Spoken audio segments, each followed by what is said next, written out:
and welcome. This is the next episode of Cat Grammar. Although in this episode we're not going to discuss grammar.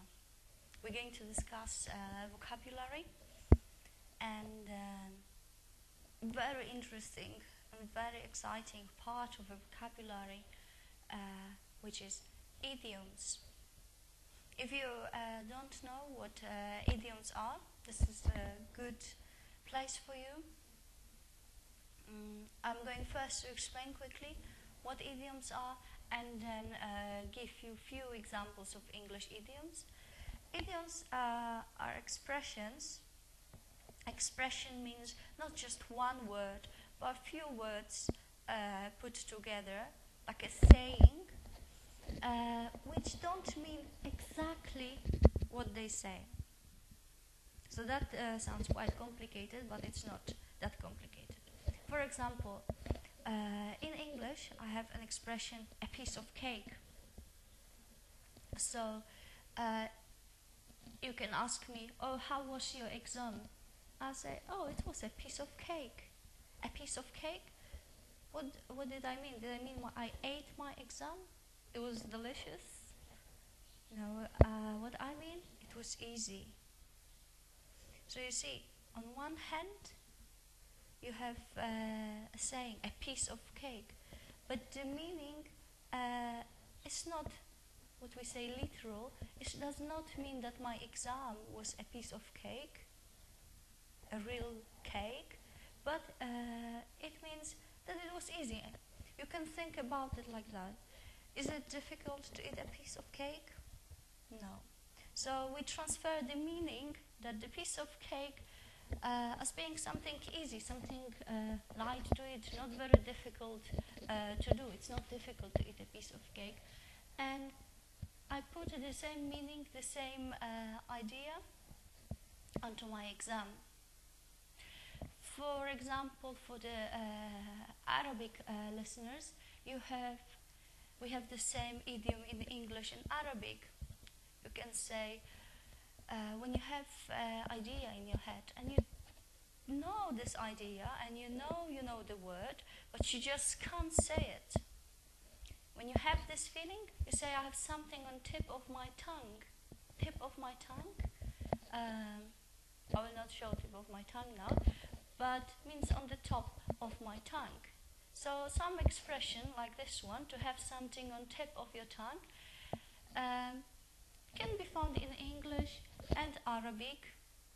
I'm sure there are idioms that are the same in English and Spanish, or English and German, but most of the idioms are not the same. And if you think about the exact meaning of the saying, you will end up in funny situations, or you will think that the person you're talking to is crazy. For example, when a girl gets 100 points out of 100 on her exam, and all her other friends score 65 or 70, we can say she's head and shoulders above the rest. It means she's the best. She is so much better than her friends. It doesn't mean she's taller. That's the exact meaning. What we mean, intellectually, she's just so much smarter. She is head and shoulders above the rest. Much, much better than her friends, than her peers.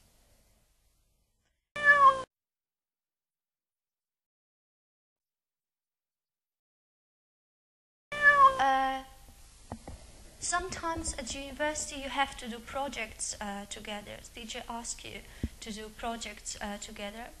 Sometimes some students like to work with their friends. So in this situation, when two of you work together on a project to solve a problem, you can say two heads are better than one. Two heads are better than one. It means it's good to work together. It's good to work in pairs. You will solve problems easily if you cooperate, if you work with other people. If you work alone, like you are one head, it will take you long time to solve a problem. If you ask for help, it will be quicker to finish your task, to finish your project. Sometimes my students complain because it takes them a lot of time and a lot of effort to prepare for their TOEFL or IELTS exam. In those situations, I tell them Rome wasn't built in a day.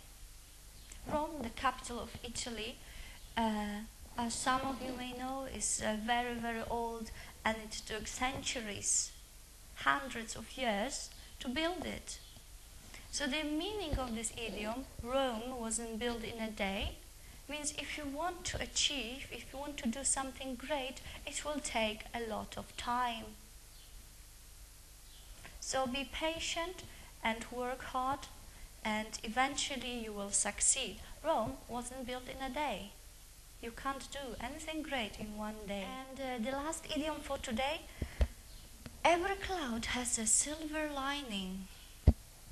So let's imagine that you apply for a scholarship to go abroad to study, and you don't get that scholarship. But so you have to stay at home and go to your old university. But in the meantime, you get engaged, you meet your future husband, and you get married. We can say every cloud has a silver lining.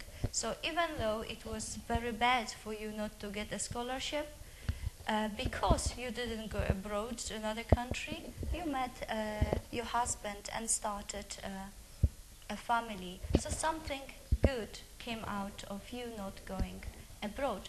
Come back for some more idioms next week, and you can start practicing these idioms at myenglishtoday.com, where I have prepared a short quiz for you. And see you next week. Thank you very much.